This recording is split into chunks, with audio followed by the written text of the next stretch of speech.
Dona Conceição coloca o prato na minha frente com um sorriso falso. Restos. Literalmente restos do que sobrou do almoço de ontem, requentados no micro-ondas, com aquele cheiro azedo de comida velha, na frente de toda a família, na frente do meu marido, na frente dos meus filhos. Coma, minha filha. Não pode desperdiçar comida. 6 anos. 6 anos aguentando essa mulher me tratar como empregada na casa que eu ajudo a sustentar. Mas hoje não. Pego o prato com as 2 mãos. Todo mundo para de conversar. A sala fica em silêncio total. E então eu faço o que deveria ter feito há muito tempo. Viro o prato bem na cara dela.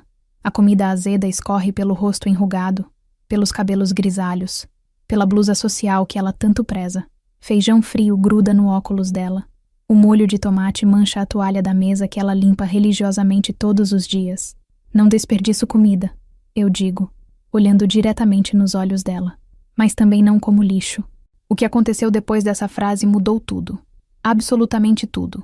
Porque quando você humilha publicamente uma mulher que passou a vida inteira controlando cada movimento da família, ela não perdoa. E quando ela não perdoa, os segredos começam a vir à tona. Antes de continuarmos, se inscrevam no canal e deixem nos comentários de onde vocês estão assistindo. Meu nome é Marina, tenho 45 anos, sou professora de ensino fundamental em Belo Horizonte e moro na casa da minha sogra há 6 anos. Não por escolha, óbvio, por necessidade. Quando me casei com o Carlos, ele tinha acabado de perder o emprego na metalúrgica. A casa da Dona Conceição, no bairro Sagrada Família, tinha 3 quartos, era grande, e ela, generosamente, nos ofereceu um canto para recomeçarmos a vida. O que ela não deixou claro na época era o preço que eu pagaria por essa generosidade. A casa é um sobrado dos anos 80, daqueles com portão de ferro, grade na janela e jardim pequeno na frente. Por fora, parece uma residência familiar normal. Por dentro, é um campo de batalha silencioso, onde cada gesto, cada palavra, cada movimento é medido, pesado e julgado pela matriarca. Dona Conceição tem 68 anos, e governar essa casa é a razão de existir dela. Ela acorda às 5 da manhã para varrer o quintal. Às 6 está na cozinha preparando café. Às 7 já está dando ordens sobre o que cada um vai fazer durante o dia. Domingo é dia de faxina geral. Segunda é dia de feira. Terça é dia de pagar contas. Ela tem uma rotina militar e espera que todos sigam à risca. Nos primeiros meses, eu tentei me adaptar. Lavava a louça do jeito que ela queria. Dobrava as roupas seguindo o método dela. Cozinhava apenas os pratos que ela aprovava. Achei que com o tempo ela me aceitaria, que eu viraria parte da família de verdade. Que ingenuidade. O Carlos nunca me defendeu, nem uma vez em 6 anos. Quando ela reclamava que eu usava muita água no banho, ele dizia: "Mãe tem razão, Marina." Quando ela implicava com a minha roupa, ele ficava em silêncio. Quando ela começou a servir porções menores na minha comida, ele fingia que não via. O pior era domingo. Todo domingo a família se reunia para o almoço. Os irmãos do Carlos, as cunhadas, os sobrinhos. E em toda reunião familiar, sem exceção, eu era o alvo das piadas, dos comentários ácidos, das indiretas que cortavam como facadas. "Marina, você está ficando gordinha. Melhor diminuir a comida. Marina, essa blusa não fica bem em você. Muito decotada para uma mãe de família. Marina, seus filhos estão mal educados. Na minha época a criança não falava na mesa." E todos riam. Todos concordavam. Até o Carlos sorria daquele jeitinho sem graça, como se as humilhações que eu passava fossem uma comédia familiar. Mas o que aconteceu no domingo passado ultrapassou todos os limites. A semana tinha sido difícil na escola. Uma das minhas alunas estava passando por problemas em casa e eu tinha ficado até mais tarde ajudando ela com a lição. Cheguei em casa às 8 da noite, cansada, com dor de cabeça, só querendo jantar e dormir. A família toda estava na sala assistindo novela. Dona Conceição levantou quando me viu, foi na cozinha e voltou com um prato. Quando ela colocou na minha frente, meu sangue gelou. Restos do almoço de ontem. Feijão ressecado, arroz empedrado, um pedaço de carne que ela tinha dado para o cachorro mais cedo. Tudo requentado no micro-ondas, grudento, com cheiro de azedo. "Come aí, minha filha. Comida é comida." Todos pararam de assistir TV. Era como se fosse um espetáculo programado.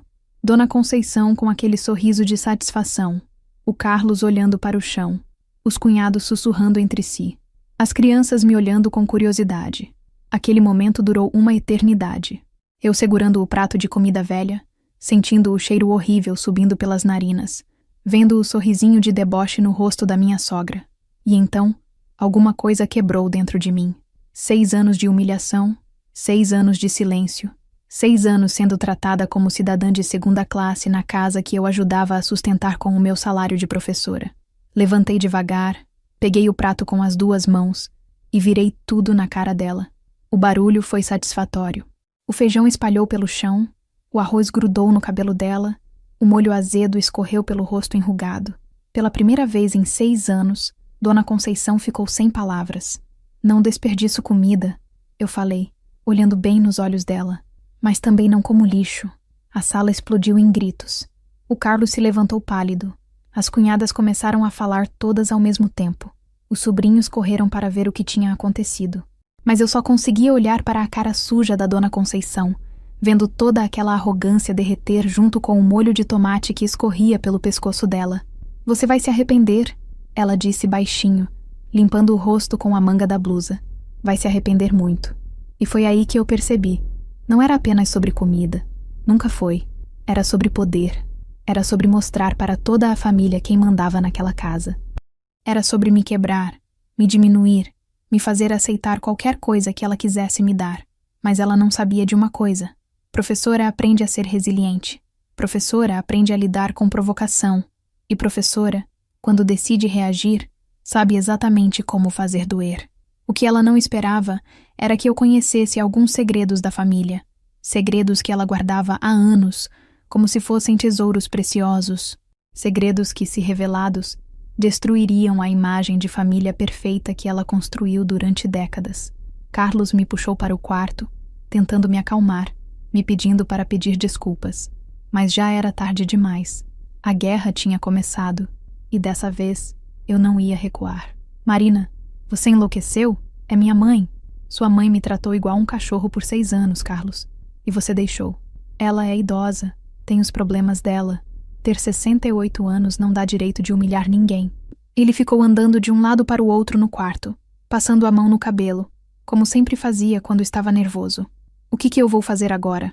Ela vai querer que a gente saia de casa. Ótimo. Devíamos ter saído há muito tempo. E vamos morar onde? Com que dinheiro?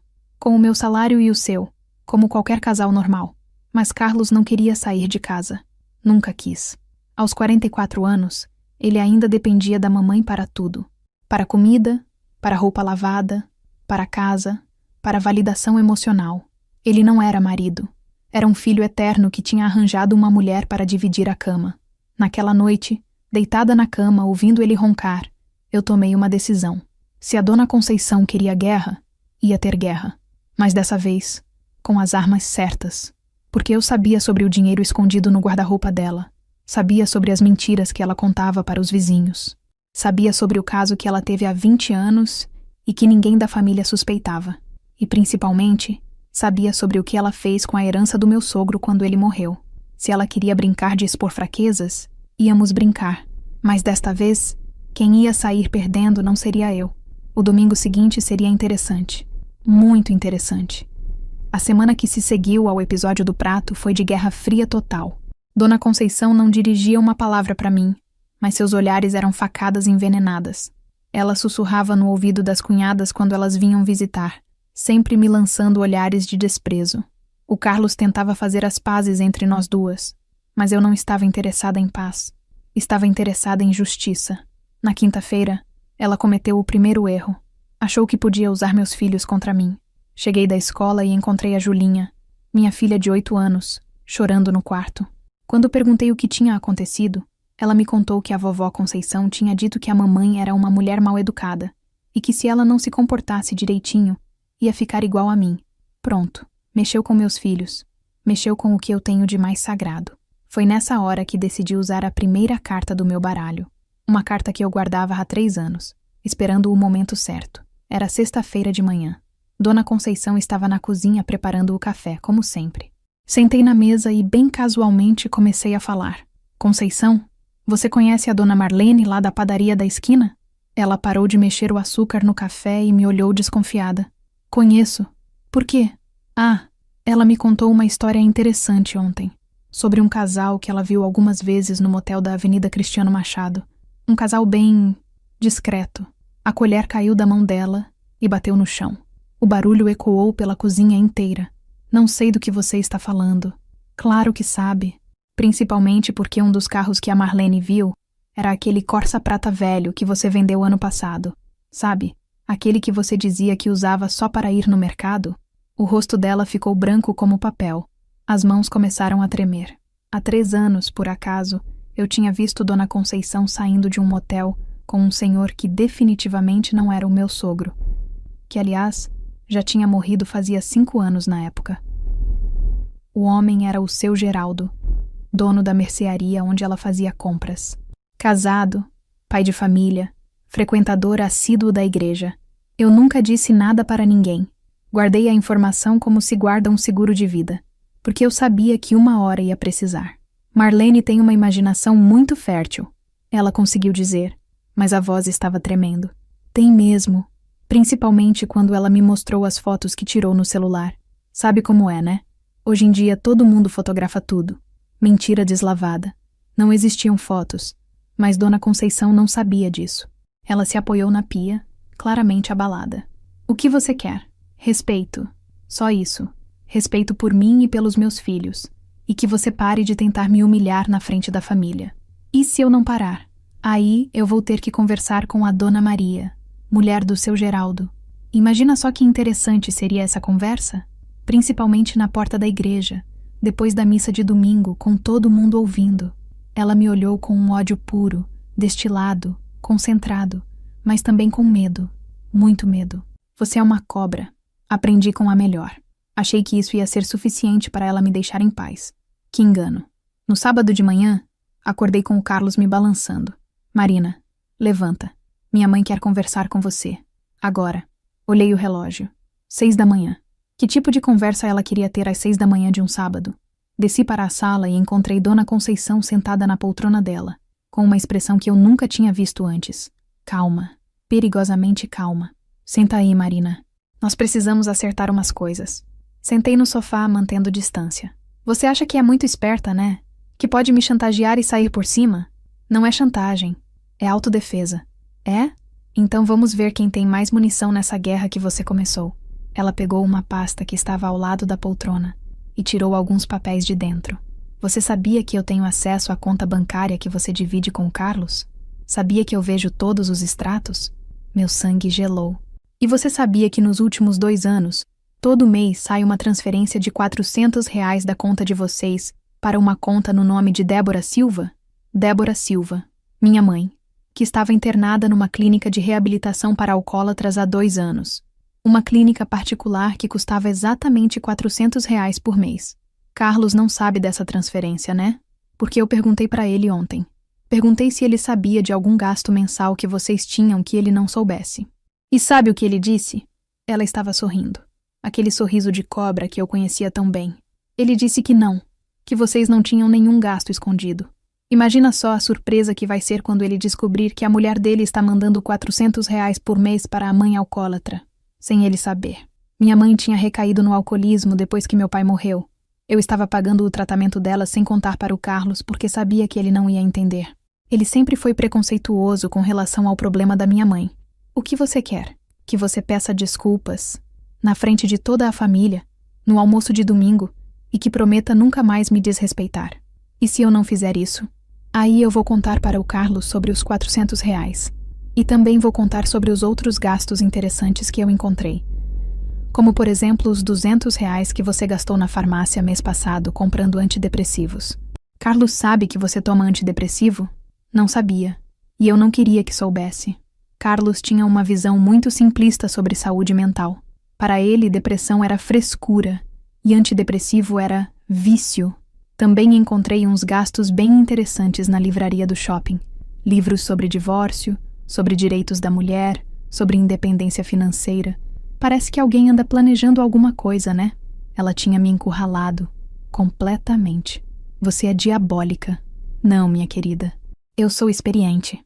Você acha que chegou aos 68 anos controlando essa família inteira por acaso? Você acha que seu marido e os irmãos dele me respeitam por acaso?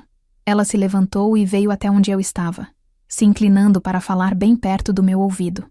Eu sei de tudo o que acontece nesta casa. Tudo. Cada real que entra, cada real que sai, cada conversa, cada segredo. Você pode saber sobre o Geraldo, mas eu sei sobre toda a sua vida.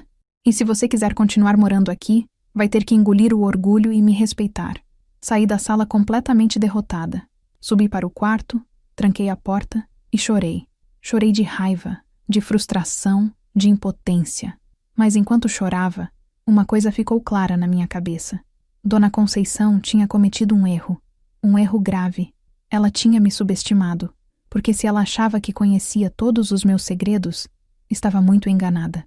Havia coisas na minha vida que nem o Carlos sabia, coisas que eu guardava há anos, e algumas dessas coisas podiam destruir não só ela, mas toda a estrutura familiar que ela tanto prezava. O problema é que usar essas informações significaria queimar todas as pontes, significaria que não haveria volta, que a guerra ia escalar para um nível onde alguém sairia completamente destruído. Mas olhando pela janela do quarto, vendo Dona Conceição no quintal regando as plantas com aquele ar de superioridade, eu tomei uma decisão. Se ela queria jogar sujo, íamos jogar sujo, mas desta vez eu ia jogar para ganhar. Peguei o celular e liguei para a minha irmã Carla, que mora em São Paulo.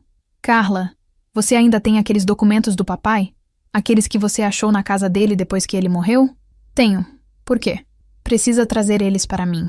Urgente. Marina, que história é essa? Lembra que você sempre desconfiou que o papai tinha alguma coisa com a família do Carlos antes de eu casar? Que ele conhecia eles de algum lugar? Lembro. E daí? E daí que eu acho que descobri de onde. E se eu estiver certa, Dona Conceição vai ter que engolir muito mais do que um prato de comida. O domingo estava chegando. E dessa vez, quem ia levar a surpresa não seria eu. A Carla chegou no sábado à noite com uma pasta cheia de documentos antigos. Papéis amarelados, fotografias desbotadas, recibos de décadas atrás. Coisas que meu pai guardava numa caixa no fundo do guarda-roupa e que minha irmã tinha levado quando ele morreu, sem saber direito o que fazer com aquilo. Ficamos até 3 da madrugada vasculhando tudo. E quando encontramos o que eu estava procurando, meu mundo desabou e se reconstruiu ao mesmo tempo. Marina, você tem certeza de que é isso mesmo? A Carla perguntou, segurando uma fotografia antiga. Tenho. É ele. É o pai do Carlos. Na foto, meu pai estava ao lado de um homem que eu reconheci pelas fotografias na sala da Dona Conceição. Era meu sogro, Joaquim, quando ele era mais novo. Os dois estavam sorrindo, em frente a um caminhão, usando roupas de trabalho. Mas não era só isso. Havia documentos. Muitos documentos. Contratos de sociedade de uma pequena transportadora que funcionou entre 1985 e 1992. Uma empresa que meu pai e Joaquim tinham montado juntos, chamada Transporte Silva em Mendes. E havia também outras coisas muito piores. Recibos de empréstimos, notas promissórias assinadas pelo Joaquim, e um documento que me gelou o sangue. Uma escritura de transferência da metade das ações da empresa para o nome do Joaquim, datada de 1 semana antes da empresa falir. Meu pai tinha sido enganado, roubado pelo próprio sócio. Carla, lembra que o papai ficou em depressão depois que perdeu o dinheiro na tal da empresa de transportes? Lembro. Ele nunca quis falar sobre isso. Só dizia que tinha confiado na pessoa errada. E lembra como ele ficou estranho quando eu comecei a namorar o Carlos? Como ele tentou me convencer a não casar? Lembro. A gente achou que era ciúme de pai. Não era ciúme. Era conhecimento. Meu pai sabia exatamente que tipo de família era aquela. E tentou me proteger. Mas havia mais. Muito mais. Entre os documentos, encontramos cópias de extratos bancários da época. 2 dias antes da empresa falir, Joaquim tinha sacado R$85 mil, uma fortuna na época, e transferido para uma conta em nome da Conceição. Dona Conceição não era apenas a esposa do sócio que roubou meu pai. Ela era cúmplice. Marina, você vai fazer o que com isso? Vou fazer justiça. Domingo de manhã, almoço em família, todos reunidos como sempre. Carlos e eu, nossos filhos, os 2 irmãos dele com as respectivas esposas, os sobrinhos. A mesa farta, a conversa animada, a aparência de família perfeita. Dona Conceição estava radiante. Achava que tinha me derrotado definitivamente. Fez questão de me servir pessoalmente, com aquele sorriso falso de sempre. Marina, querida, se sirva. Hoje tem bastante comida para todo mundo. Todos riram. Até o Carlos riu. Era a deixa perfeita. Conceição, posso fazer uma pergunta? Eu disse, bem alto para todo mundo ouvir. Claro, minha filha. Você conhecia meu pai antes de eu casar com o Carlos? A colher parou no ar. O sorriso congelou no rosto dela. Não sei do que você está falando. Tem certeza? Porque eu trouxe umas fotos interessantes para mostrar para a família. Tirei a primeira fotografia da bolsa e coloquei na mesa. Meu pai e o Joaquim, sócios, amigos, sorrindo. Que foto é essa? Perguntou o Marcos, irmão mais velho do Carlos. É uma foto do meu pai com o seu pai, Marcos, quando eles eram sócios na empresa de transporte Silva e Mendes, entre 1985 e 1992. O silêncio na mesa foi total. Carlos estava pálido. Marina, que história é essa? Meu pai nunca teve empresa de transportes.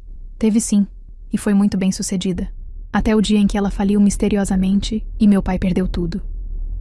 Coloquei os contratos na mesa, um por um. Estes são os documentos da sociedade. 50% para cada um. Tudo certinho, registrado em cartório. Dona Conceição levantou da mesa. Eu não vou ficar aqui ouvindo essas mentiras. Senta aí, Conceição, porque a parte interessante ainda não chegou. Minha voz estava firme, clara, cheia de autoridade. Pela primeira vez na vida, eu estava no controle daquela mesa. A empresa deu muito lucro nos primeiros anos. Tanto que em 1991, os sócios decidiram comprar um terreno grande na região da Pampulha para construir um depósito maior.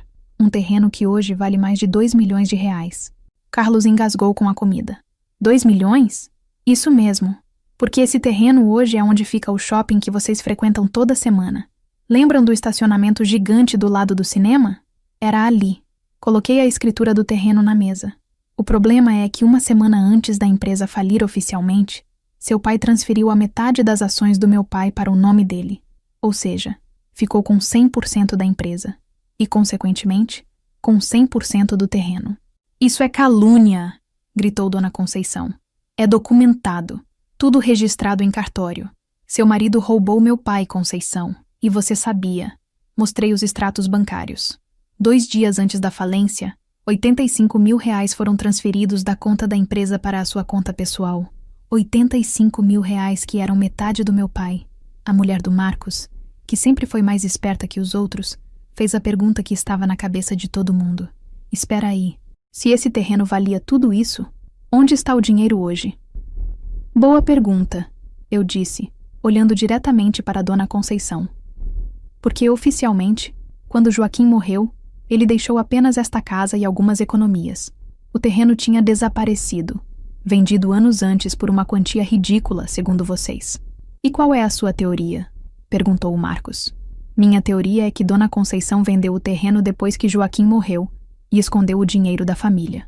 Minha teoria é que ela tem guardado em algum lugar pelo menos 1,5 milhão de reais que pertence a todos vocês. Todos os olhares se voltaram para ela. E pela primeira vez desde que eu conhecia aquela mulher, vi medo real nos olhos dela. E isso é mentira. Pura mentira. Então explica uma coisa para mim. Eu continuei. Como é que uma pensionista do INSS consegue manter uma casa desse tamanho, pagar todas as contas, sustentar filho desempregado, neto na escola particular, e ainda sobra dinheiro para fazer aquelas viagens para Caldas Novas todo ano? Carlos estava me olhando como se nunca tivesse me visto antes. Marina, de onde você tirou tudo isso? Do guarda-roupa do meu pai. Coisas que ele guardou a vida inteira, esperando um dia fazer justiça. Só que ele morreu antes de conseguir. Peguei o último documento da pasta. Mas o melhor de tudo é este aqui. Uma procuração que meu pai assinou em 1992, dando direito aos herdeiros dele de reivindicar a parte que foi roubada. Uma procuração que nunca prescreveu porque o roubo nunca foi reconhecido oficialmente. Coloquei o papel na mesa e olhei para cada um deles. Segundo meu advogado, eu tenho direito a 50% de tudo que foi construído com o dinheiro dessa sociedade, incluindo o valor da venda desse terreno. Com juros e correção monetária. Dona Conceição finalmente desabou. Eu não sabia de nada. Joaquim me disse que tinha vendido o terreno para saldar dívidas da empresa. Mentira! Gritou o Marcos. Minha mãe nunca esconderia dinheiro da gente. Não esconderia? Então onde estão os documentos da venda do terreno? Cadê o comprovante de onde foi parar esse dinheiro? Silêncio total. Vou dizer onde está o dinheiro. Eu continuei. Está aplicado em 3 bancos diferentes, em contas que só ela tem acesso. Cerca de R$ 1.800.000. Dinheiro que ela usa aos pouquinhos para manter o padrão de vida da família, mas sem nunca contar para vocês de onde vem. Como você sabe disso? Carlos perguntou com a voz embargada. Porque contratei um detetive particular. E porque Conceição não é tão esperta quanto pensa. Dona Conceição levantou da mesa e saiu correndo. Literalmente correndo. Subiu as escadas aos tropeços e se trancou no quarto. O que aconteceu depois foi um caos total.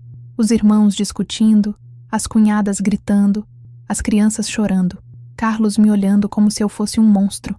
Por que você fez isso? Por que destruiu minha família? Eu não destruí nada, Carlos.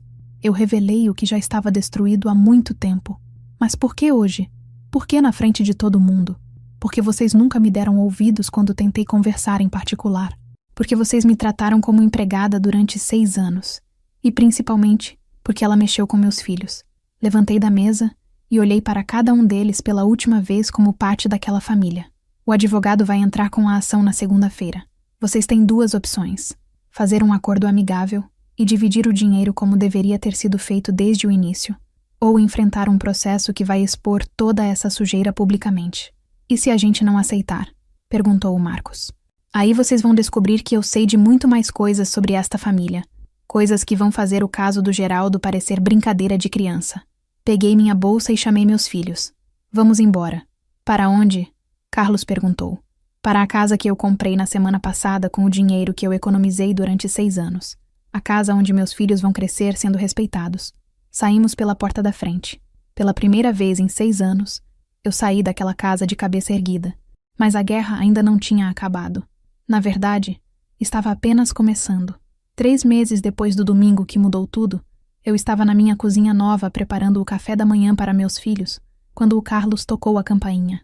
Era a primeira vez que ele vinha à casa que eu tinha comprado no bairro Buritis. Uma casa simples, mas nossa. Abri a porta e o encontrei diferente. Mais magro, cabelo despenteado, olheiras profundas.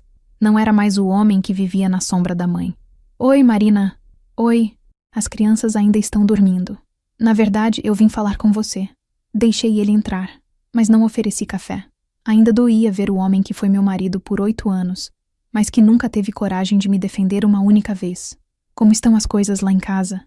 Perguntei, mais por educação do que por curiosidade real. Destruídas. Completamente destruídas. Ele se sentou no sofá pequeno da sala, passando as mãos no rosto como sempre fazia quando estava nervoso. Minha mãe teve um infarto 2 semanas depois daquele domingo. Passou 5 dias no hospital. Quando voltou para casa, ela estava quebrada. Não consegue mais comandar nada. Não consegue nem sair do quarto direito. Senti uma pontada de algo que poderia ter sido culpa, mas que passou rapidamente. Dona Conceição tinha escolhido ser cruel durante décadas. As consequências eram dela. E o dinheiro? Você estava certa. Todo mundo estava certo. Ela confessou tudo quando estava no hospital, achando que ia morrer. R$ 1.900.000 aplicados em bancos diferentes. Dinheiro que era nosso desde que meu pai morreu. Carlos levantou e foi até a janela, olhando para o pequeno jardim que eu estava cuidando sozinha. O Marcos contratou advogado próprio. Quer a parte dele do dinheiro para investir no negócio dele. O Roberto também quer a dele para comprar uma casa. E eu... E você o quê? Eu descobri que não sei viver sem alguém mandando em mim. Primeiro era ela. Depois pensei que fosse você. Mas você nunca quis mandar em mim, né? Você só queria que eu crescesse. Foi a primeira vez em 8 anos que Carlos demonstrou algum tipo de autoconhecimento. A separação vai sair essa semana. Ele continuou. Sem briga, sem discussão. Você fica com a guarda das crianças, eu pago pensão, divido os fins de semana. Simples assim. E depois? Depois eu vou tentar aprender a ser gente grande. Aos 36 anos. Sentei na poltrona em frente ao sofá, mantendo distância física e emocional. Carlos, você quer que eu sinta pena de você? Não. Quero que você saiba que você estava certa. Em tudo. E que eu sinto muito por ter deixado tudo chegar nesse ponto. 6 anos tarde demais. Eu sei. Ele tirou um envelope do bolso e colocou na mesinha de centro. Sua parte do dinheiro. R$ 380.000. A parte que seu pai tinha direito com juros e correção. Olhei para o envelope, mas não peguei. Eu não quero esse dinheiro. Marina, eu não quero. Vou doar tudo para a clínica onde minha mãe se tratou. Para outras famílias que precisam e não têm como pagar. Carlos me olhou como se eu tivesse enlouquecido. São quase 400 mil reais. Eu sei quanto é. Mas não foi por dinheiro que eu fiz tudo isso. Foi por respeito. E respeito não se compra, Carlos. Se ganha. Peguei o envelope e coloquei de volta na mão dele. Fica com o dinheiro. Compra uma casa, começa uma vida nova, vai fazer terapia. Faz alguma coisa útil com ele. Só não fica na casa da sua mãe pelo resto da vida. E você? Como você vai viver? Do meu salário, do meu trabalho, da minha dignidade, como sempre vivi. A Julinha apareceu na sala, ainda de pijama, esfregando os olhos. Papai, você veio nos visitar. Carlos pegou ela no colo, e pela primeira vez desde que eu o conhecia, seus olhos se encheram de lágrimas. Vim sim, princesa. E vou vir sempre que vocês quiserem. Você não vai mais morar com a gente? Não, amor. Papai e mamãe vão morar em casas separadas agora. Mas papai continua sendo seu papai para sempre. E a vovó Conceição? Carlos me olhou, esperando que eu respondesse. A vovó Conceição está doente, amor.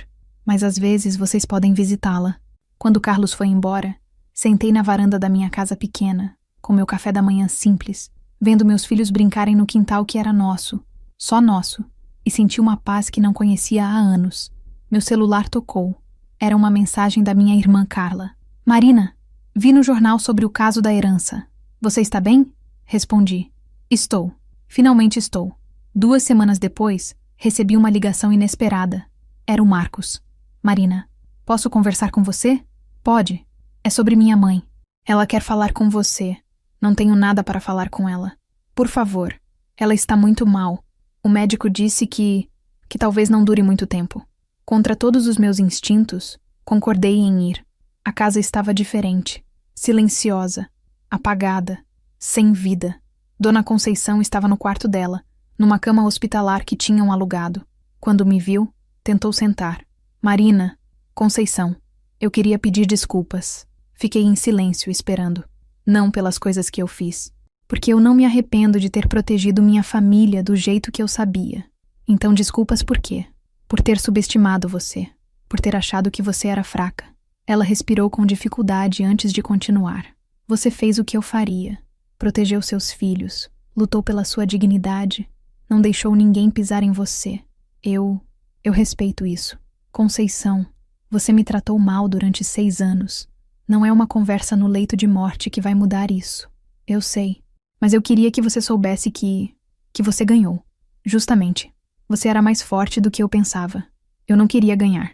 Eu só queria existir. Saí do quarto sem me despedir. Não senti raiva. Não senti tristeza. Senti nada. E estava tudo bem. Dona Conceição morreu 3 semanas depois. Eu fui ao velório não por ela, mas pelos meus filhos, que tinham o direito de se despedir da avó.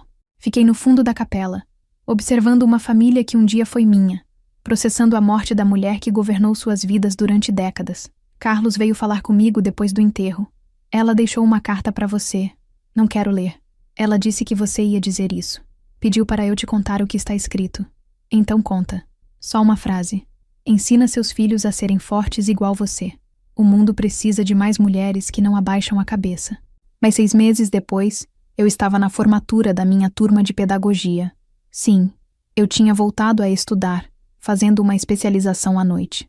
Meus filhos estavam na primeira fila, aplaudindo quando chamaram meu nome. A Carla tinha vindo de São Paulo para estar presente. Até minha mãe, sóbria há 8 meses, estava lá. Depois da cerimônia, no estacionamento da universidade, a Julinha me perguntou: Mamãe, você está feliz? Estou, amor. Pela primeira vez em muito tempo estou. E você não sente saudades da casa da vovó? Não, filha. Porque agora eu sei a diferença entre uma casa e um lar. Qual é? Uma casa é onde você mora. Um lar é onde você é respeitada.